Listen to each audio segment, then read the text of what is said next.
Hi,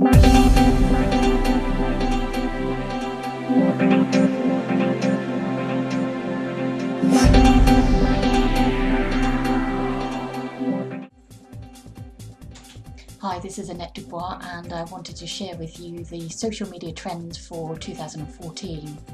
This means what's hot, what's not, and what this means for your social media manager business. So let's get cracking. I'll give you a quick summary of the major trends. As you can imagine, there's a ton of information out there, and one of the purposes of the Social Media Managers Association is to really help you cut through all of the stuff to make sure that everything that you're implementing into your social media manager business is the best it can be. So let's give you a quick summary. Integrated marketing strategy. Social media is going to become and has become much more integrated into a business's marketing strategy than ever before. A few years ago, it used to be whether a business owner had a Facebook page and they used to put out just a load of rubbish, really. Now it's serious. It's got really, really serious for 2013 and now even more so for 2014. So it's going to be very, very integrated into a business owner's overall marketing strategy. Content marketing is going to be really, really big this year. I talk about it all the time. I've talked about it for the last few years. I've written articles about it. But seriously, content marketing is pretty much the way that you need to go for your social media manager business, and of course, helping clients with improving theirs.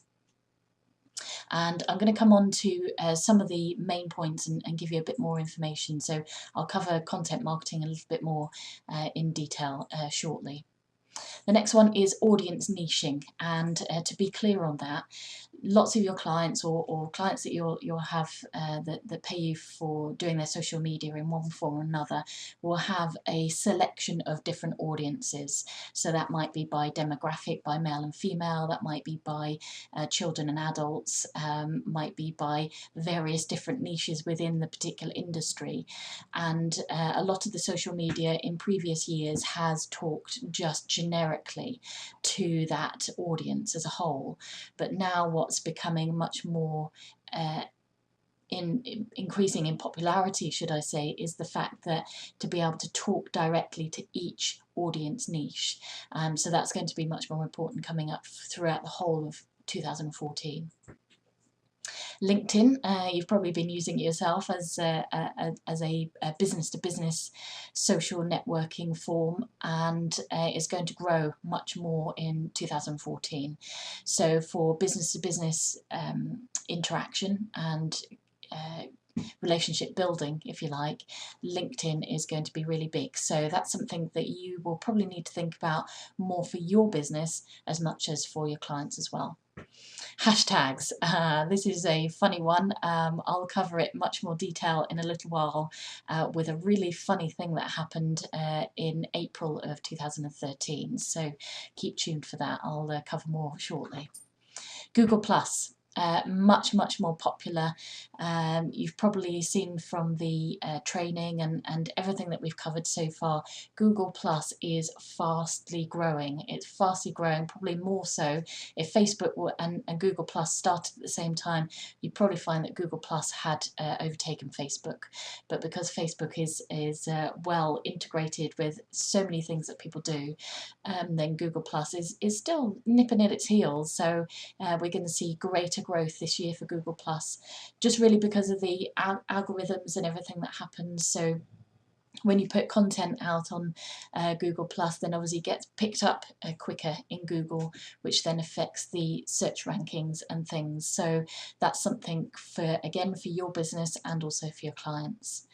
And lastly, as a quick summary, is multi-visual, and we are not just into the traditional words anymore. Customers, clients, audiences, they're demanding much more from the information that they are receiving and want to view. So I'll cover that in a little bit more detail, which includes videos, images, and lots more. So that's the quick summary. Let me take you through into content marketing first of all.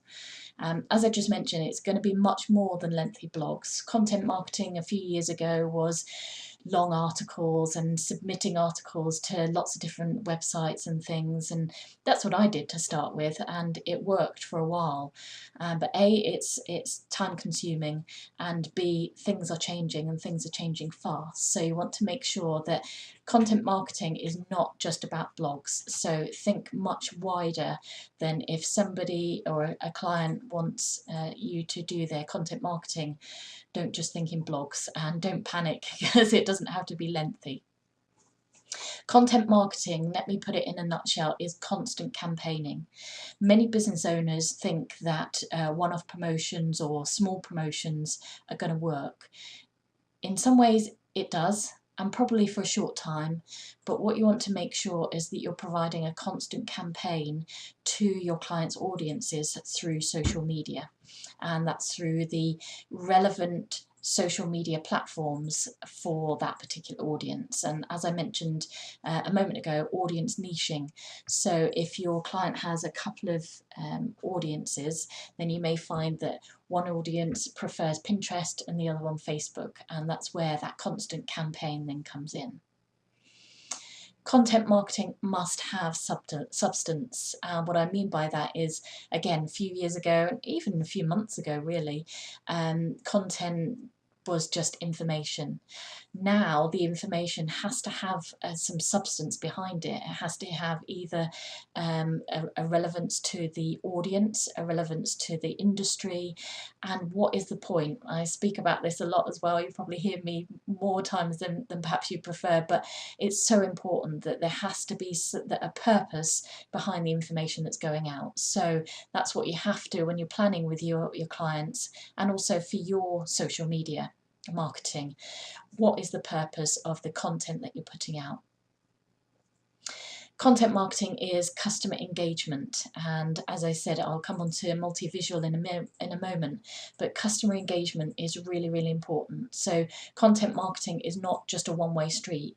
It's putting out content that then gains engagement, and that's where, when I come on to it, the multi-visual is really important too. And content marketing is delivering a unique experience to the audience. So is it something that they don't know about? Is it something intriguing? Is it going to help them in some way? Is it going to provide the solution to their problem? What is it, and what is the content that you can deliver that gives your audience or your client's audience a unique experience? Food for thought, hey. So let's come on to multi-visual, because this leads quite nicely from the content marketing. Multi-visual, what do I mean by that? Well, multi-visual is not just information, but information in different formats. The power of images, and I'll give you a bit of background history. Our brain, our old brain, uses images first than words. Words are relatively new in terms of thousands of years, so therefore our old part of our brain instantly connects with images, and that's why things like road signs are images rather than words, because it goes straight into our subconscious and that we recognise it more so than words. Words takes a lot more understanding. So therefore using images in relation to the content and the information and the marketing channels will have a greater impact in helping your client achieve their objective and achieve their goals. That is why there's an increase in the use of Pinterest. Again, I've mentioned it many times, and really the main users of Pinterest are women, just really because if you're a woman yourself, you'll know that actually you like images.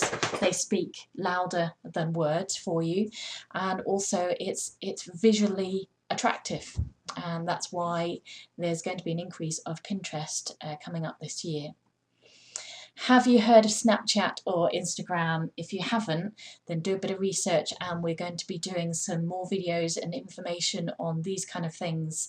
But Snapchat in essence is a really, really quick way of capturing photos or videos that then you can share. And actually, from business owners' point of view, it's going to be quite important in their marketing channel, because that's what audiences are demanding. They're demanding greater use of shorter formats of sharing information. Instagram, pretty much the same as well. So say, for example, you were marketing to you were doing your social media marketing for a personal trainer, then you would in some way find a way of being able to capture a move or an exercise, or maybe something about nutrition, and then be able to market it through social media. That is going to be the power of Snapchat and Instagram, and perhaps we'll see something else coming up throughout 2014. Multi-visual means that you can target the messages much closer than previous times. So targeted messages are going to be very helpful using multi-visual, and again that comes down to the relevance of your audience and also customer engagement. So let's have a look at something really interesting that happened earlier in the year. Hashtags are going to be much more used throughout 2014 and beyond. It's no longer a novelty, it's no longer a comedy, hashtag don't know, or hashtag whatever. It's now becoming a regular feature for business use because more searches are being made using hashtags. So therefore it enhances the creativity and also the engagement. But here's something to be careful of. Hashtags, because there's no spaces, they can read more in one way. So here's what happened in April of 2013. You'll see just there, it's supposed to be hashtag now Thatcher's dead. But the media circus went mad because some people were reading the hashtag as now that Cher's dead. So fans think Cher died after Thatcher hashtag trended, and that was April 2013. So if you are going to use hashtags yourself, or you're going to start using them for your clients and encourage your clients using them for search results and greater marketing, then be careful what the hashtag reads when there's no spaces in there. That's something to be very aware of. The power of storytelling. Now, just as a multi-visual is really important, so is the power of storytelling, and we're going to see much more storytelling throughout 2014 in various different marketing. But, and I'm probably showing my age now, on the top you'll see the Nescafe Gold Blend adverts. They happened in the 80s, and they were very much a story of would they, wouldn't they, would they kiss, wouldn't they kiss, would they get together, and the advert ran for just ages, and it was always that thing, it created that instant intrigue with the viewer. And similarly, years later, the same story was pretty much told through the BT series of ads, which captured the nation's attention. You almost wanted to see the BT advert to see what happened next. And let me tell you, anticipation is a very powerful human emotion, and it's a great way to grab audience attention. And that's why we'll see an increase in the amount of storytelling throughout marketing using social media and traditional marketing, and it will become a much bigger feature over the next few months. So that's to give you a greater essence of the trends happening this year. So here's to growing your social media manager business, and remember, what trends can you apply into your business that helps you attract and convert more clients? This is Annette Dubois. I'll speak to you soon.